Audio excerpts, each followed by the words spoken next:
जब भी multi bagger stocks की बात होती है, एक नाम जो हमेशा उठ के आता है वो है पीटर लिंच का, जिन्होंने अपने 13 ईयर्स के करियर में 29.2% का एवरेज एनुअल रिटर्न दिया है। एंड पीटर लिंच, जिनको one of the greatest investors of all time भी कहा जाता है, उनकी स्पेशलिटी थी मल्टी बैगर स्टॉक्स पिक करना। एंड अपनी book one upon wall street में उन्होंने बताया था कि वो कौन से कैरेक्टरिस्टिक्स है जो कि वो एक मल्टी बैगर स्टॉक में ढूंढते हैं। एंड वो सारे कैरेक्टरिस्टिक्स मैं इस वीडियो में आपके साथ शेयर करने वाला हूँ।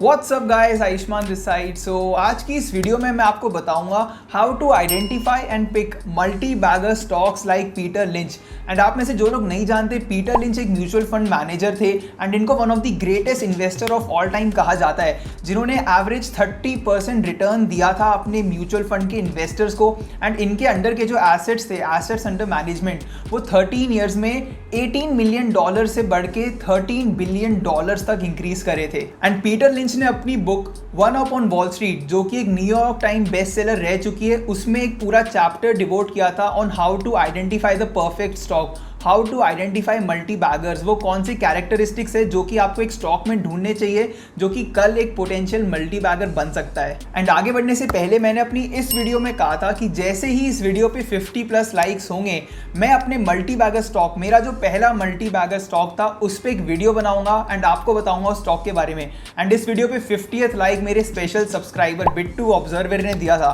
तो ये वीडियो मैं बिट्टू ऑब्जर्वर को डेडिकेट करता हूँ। And I hope Bittu observer आपको ये वीडियो पसंद आए एंड बाकी सब्सक्राइबर्स भी जो लोग हैं उनको भी पसंद आए। एंड अगर आपने अभी तक इस चैनल पे सब्सक्राइब नहीं करा है तो सब्सक्राइब का बटन दबाना बिल्कुल मत भूलना, क्योंकि हमारा अगस्त 2021 से पहले 10,000 सब्सक्राइबर्स हिट करने का टारगेट है। सो मेरा जो पहला मल्टी बैगर स्टॉक था वो था Tata Motors. And Tata Motors मैंने पहली बार 29 अक्टूबर को परचेज किया था at a price of 131.2 rupees. And तब से बढ़ के अभी तो ये अराउंड 350 की रेंज में आ गया है। ये इनफैक्ट डबल से भी ट्रिपल होने वाला है, कुछ टाइम में ट्रिपल ये स्टॉक हो सकता है। इस वक्त 350 की रेंज में है। फर्स्ट टाइम 131.2 रुपीज़ पे परचेज किया था एंड मैं उसके बाद से हर महीने ही टाटा मोटर्स के स्टॉक खरीदता रहा हूँ। एंड मेरा बेसिकली एक लॉन्ग टर्म इन्वेस्टमेंट है, मेरे सारे स्टॉक्स लॉन्ग टर्म के लिए होते हैं, तो मैंने अभी तक बेचे नहीं है, ये एक लॉन्ग टर्म इन्वेस्टमेंट ही है। And guys, just a heads up, this complete video is for educational purposes only. And कोई भी इन्वेस्टमेंट करने से पहले आपको हमेशा खुद का रिसर्च एंड होमवर्क करना चाहिए या अपने फाइनेंशियल एडवाइजर को कंसल्ट करना चाहिए। तो चलिए अब बिना टाइम वेस्ट किए बढ़ते हैं हमारे काउंटडाउन की ओर और जानते हैं how to pick multibagger stocks like Peter Lynch. So the first characteristic of a multibagger stock is that people keep buying it. So आपको ऐसी कंपनीज पे नजर रखनी चाहिए, आइडेंटिफाई करने चाहिए जो कि ऐसे प्रोडक्ट्स बनाती हो जो कि लोग बार बार एंड रिकर्सिवली खरीदते रहते हैं। वो उनके वन टाइम परचेजेस ना हो या ऐसे परचेजेस ना हो जो वो बहुत साल में एक बार करते हैं। एग्जाम्पल के तौर पे पीटर लिंच ने अपनी बुक में कहा था कि जो ड्रग कंपनीज होती है, मेडिसिन कंपनीज होती है, सॉफ्ट ड्रिंक कंपनीज होती है, FMCG कंपनीज होती है, जो आपका टूथपेस्ट बनाती है, चिप्स बनाती है, खाने का सामान बनाती है, ये ऐसी कंपनीज है, ये ऐसे स्टॉक्स है जिनके प्रोडक्ट्स लोग खरीदते रहते हैं। कल को अगर थोड़ा सा इकोनॉमिक डाउनटर्न आ गया या कोई सेक्टर बुरा परफॉर्म करे, फिर भी ये सेक्टर्स अच्छा परफॉर्म करते रहेंगे, क्योंकि ये वो प्रोडक्ट्स है जो कि लोग बार बार खरीदते रहते हैं। एंड ऐसे प्रोडक्ट्स के साथ साथ लोगों की एक ब्रांड लॉयल्टी भी रहती है। अगर कोई पर्टिकुलर कंपनी है जिसके और भी कॉम्पिटिटर्स हो बट आप उसका प्रोडक्ट यूज करते हैं, तो इट्स वेरी लाइकली कि आप सालों साल वही कंपनी का वही प्रोडक्ट लेते रहेंगे। एंड ये आपके बिजनेस पे भी एक कॉन्फिडेंस बिल्ड करता है कि हाँ, इनका एक लॉयल कस्टमर बेस है जो कि प्रोडक्ट खरीदता रहेगा। एंड अगर हम इंडियन मार्केट में ऐसे स्टॉक्स की बात करें जिनके प्रोडक्ट्स लोग बार बार खरीदते रहते हैं, रिकर्सिवली खरीदते रहते हैं, तो HUL का नाम सामने आता है। हिंदुस्तान यूनिलीवर ने अपने शेयर होल्डर्स को मल्टी बैगर रिटर्न्स दिए पिछले कुछ सालों में। डाबर का नाम सामने आता है। डाबर भी एक FMCG कंपनी है HUL की तरह, उसने भी मल्टी बैगर रिटर्न्स दिए। अब जिलेट इंडिया की भी बात कर सकते हैं, ये भी एक ऐसे प्रोडक्ट बनाती है, जिलेट के रेजर ब्लेड्स, जो कि लोग रिकर्सिवली बार बार खरीदते रहते हैं। एंड इस कंपनी ने भी in the long term multi bagger returns दिए। And the second characteristic of a multibagger stock is that it's got a नीश।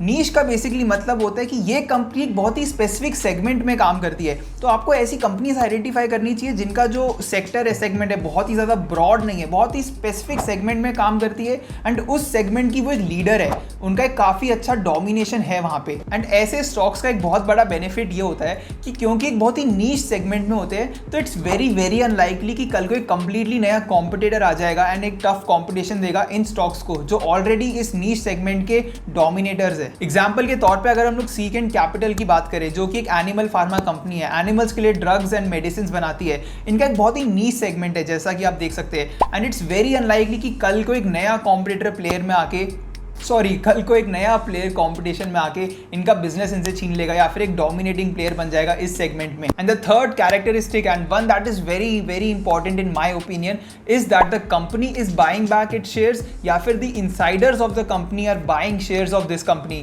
क्योंकि अगर उस कंपनी के लोग या फिर वो कंपनी खुद ही अपने स्टॉक्स खरीद रही है बाहर जो लोग सेल कर रहे हैं उनसे, इसका मतलब है कि उस कंपनी को एंड उसके एम्प्लॉयज को उस कंपनी में भरोसा है। दे नो कि फ्यूचर ब्राइट है, फ्यूचर में इस कंपनी में ग्रोथ का बहुत ज्यादा स्कोप है, तभी वो उस कंपनी अपनी खुद के और ज्यादा शेयर्स एंड स्टॉक्स खरीद रहे हैं मार्केट से। एंड इसका एक और एडवांटेज ये कि जब कंपनी का मैनेजमेंट खुद ही बहुत सारे शेयर्स ओन करता है तो शेयर होल्डर्स को रिवॉर्ड करना ऑटोमेटिकली उनकी एक प्रायोरिटी बन जाती है, क्योंकि शेयर होल्डर्स को रिवॉर्ड करने से वो एक तरीके से अपने खुद को भी रिवॉर्ड कर रहे हैं, क्योंकि वो भी उन शेयर्स को ओन करते हैं। एंड रिसेंटली भी हमने बहुत सारे कंपनीज के बायबैक ऑफर सुने थे, जैसे इन्फोसिस का बायबैक आया था, टीसीएस का बायबैक आया था, एंड इन कंपनीज के पास में भी बहुत सारे ऐसे कंपनी शेयर बायबैक्स आते रहे हैं। एंड इन दोनों कंपनीज ने, सभी जानते होंगे, डेफिनेटली अपने शेयर होल्डर्स को मल्टी बैगर 10 बैगर रिटर्न से भी ज्यादा रिटर्न्स दिए in the long run. And the fourth characteristic is that analyst don't follow the stocks और institutions are not owners of the stocks. And ऐसा इसीलिए क्योंकि जब भी हम देखते हैं कि बहुत सारे एनालिस्ट किसी एक स्टॉक को कवर कर रहे हैं या फिर बहुत सारे म्यूचुअल फंड्स या इंस्टीट्यूशनल इन्वेस्टर्स किसी एक स्टॉक में इन्वेस्टेड है, तो यूजुअली ऐसे स्टॉक्स की वैल्यू एक जस्टिफाइड लेवल पे होती है या बहुत बार ओवर वैल्यूड होती है, क्योंकि इनको इतना ज़्यादा अटेंशन या ट्रैक्शन मिल रहा होता है। बट ऐसे स्टॉक्स जिनको एनालिस्ट फॉलो नहीं कर रहे होते या कोई भी इंस्टीट्यूशन ओन नहीं करते या बहुत कम ओनरशिप होती है, यूजुअली ऐसे स्टॉक्स में बहुत ज़्यादा पोटेंशियल होता है, क्योंकि अभी तक इनमें कोई अनवांटेड या ओवर एक्साइटमेंट वाला ट्रैक्शन नहीं आया होता है। एंड इनमें डेफिनेटली बहुत ज़्यादा चांसेस होते हैं एक वैल्यू हिडन होने के। एंड अगर ऐसी कोई कंपनी है जिसके बहुत ज़्यादा इंस्टीट्यूशनल इन्वेस्टर्स नहीं है बट आपको लगता है कि इस कंपनी में डेफिनेटली बहुत ज़्यादा वैल्यू है, तो you just have to be patient with it, क्योंकि कभी ना कभी इंस्टीट्यूशंस को भी दिखेगा कि ये एक वैल्यूएबल बिजनेस है। एंड जब वो सारा इंस्टीट्यूशनल अटेंशन इस स्टॉक पे आएगा, जब एनालिस्ट का अटेंशन इस स्टॉक पे आएगा, तब इसका जो ट्रू पोटेंशियल है वो अनलॉक होगा, इसकी वैल्यू अनलॉक होगी एंड फिर ये आपको मल्टी बैगर रिटर्न्स डेफिनेटली दे सकता है। बट यहाँ पे एक ध्यान रखने वाली बात ये भी है कि काफ़ी सारे स्टॉक्स या कंपनीज ऐसे होती है जिनका बिजनेस बहुत ही खराब होता है, इसीलिए एनालिस्ट उनको फॉलो नहीं करते या कोई इंस्टीट्यूशनल इन्वेस्टर्स नहीं होते। ऐसा नहीं कि आप कोई भी स्टॉक पकड़ लिया और इसको तो कोई फॉलो नहीं करता तो ये पक्का मल्टी बैगर है, ऐसा नहीं। वो कंपनीज भी एक अच्छे बिजनेस होनी चाहिए एंड उनमें एक पोटेंशियल होना चाहिए मल्टी बैगर बनने का। एंड आई होप आपको ये वीडियो अभी तक यहाँ की पसंद आ रही हो। अगर पसंद आ रहा है तो प्लीज़ इस वीडियो पे लाइक करना बिल्कुल मत भूलना। एंड यहाँ पे मेरे पास आपके लिए एक छोटा सा फन टास्क है। आप ये मल्टी बैगर वाली वीडियो देख रहे हो तो डेफिनेटली आप स्टॉक मार्केट में इंटरेस्टेड होगे एंड आपके दिमाग में भी कुछ ऐसी कंपनीज या स्टॉक्स होंगी जो आपको लग रहा है in the long run multi bagger बन सकती है। तो इस वीडियो को अभी पॉज करके नीचे कमेंट सेक्शन में जाके कमेंट करके बताइए कि वो कौन सी कंपनीज है जो कि आपको लग रहा है in the longer run multi bagger बन सकती है। And the fifth characteristic is that it's got a dull name or a very dull business. तो ये characteristic I remember जब मैंने बुक में पढ़ा था तो मैं थोड़ा सा weird हो गया था कि यार ये कैसा characteristic है कि किसी स्टॉक का नाम अगर बहुत डल सा हो या बिजनेस डल सा हो तो वहाँ पे मल्टी बैगर पोटेंशियल है। बट पीटर लिंच का ऐसा मानना है कि अगर किसी स्टॉक का नेम बहुत ही डल हो, किसी कंपनी का डल नेम है या उस कंपनी का बिजनेस बहुत डल है, ऐसा कुछ एक्साइटिंग सा नहीं है, तो यूजुअली ऐसे स्टॉक्स पे बहुत ज़्यादा अनवांटेड अटेंशन या ओवर हाइप या ज़्यादा ही एक्साइटमेंट क्रिएट नहीं होती है। एंड ऐसे स्टॉक्स में यूजुअली बहुत ज़्यादा पोटेंशियल होता है वैल्यू अनलॉक होने का। सो बुक में भी जो एग्जांपल्स दिए थे वो थे बॉब इवांस फार्म या ऑटोमेटिक डेटा प्रोसेसिंग। बहुत ही नॉर्मल डल से नेम लग रहे हैं, ऐसा कुछ बहुत ज़्यादा एक्साइटमेंट जनरेट नहीं होता है नाम सुन के, बट इन स्टॉक्स ने भी अपने इन्वेस्टर्स को मल्टी बैगर रिटर्न्स दिए थे क्योंकि ये कंपनीज बहुत अच्छी थी, ये बिजनेसेस बहुत अच्छे थे। सो इंडियन स्टॉक मार्केट में अगर मैं आपको एग्जांपल दूं तो गरवारे टेक्निकल फाइबर्स या फिर केरा सैनिटरी वेयर्स, ये ऐसी कंपनीज है जिनके नाम या बिजनेस कह सकते हैं बहुत डल से, बहुत ज़्यादा ऐसा एक्साइटमेंट आपके अंदर जनरेट नहीं करते। गरवारे टेक्निकल फाइबर्स बेसिकली एक सॉर्ट ऑफ नेट्स बनाती है, केरा सैनिटरी वेयर्स आपके बाथरूम की चीज़ें बनाती है, पॉट्स बनाती है, नलके बनाती है, तो इनको देख के कुछ ज़्यादा एक्साइटमेंट आपके अंदर नहीं आती।